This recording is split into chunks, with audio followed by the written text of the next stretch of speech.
Съм Карина Ангелова, ученичка, студентка в Нов български университет, първа година, актьорско майсторство.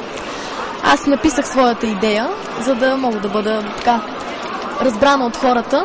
Надявам се да не се сърдите.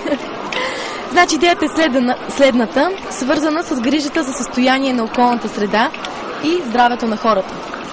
Промените в климата са най-голямата заплаха за природата и човечеството през 21 век. Тези промени предизвикват хаос по целия свят. Изключителен принос за повишаване на глобалното затопляне и измененията в климата имат големите градове. Постройките от бетон в населените места успешно допринасят за повишаването температурата на околната среда и едновременно с това катастрофално влошават качеството на живот на хората в тях. Затова една възможност за противодействие мероприятията на тези промени в градска среда е озеленяването на покривите на сградите, мероприятие мащабно предприето много отдавна във всички уважаващи себе си страни, като Япония, САЩ, Австралия, Нова Зеландия и всички страни членки на Европейския съюз. За огромно съжаление, в България до момента няма никакъв принос в тази насока. Какво е решението?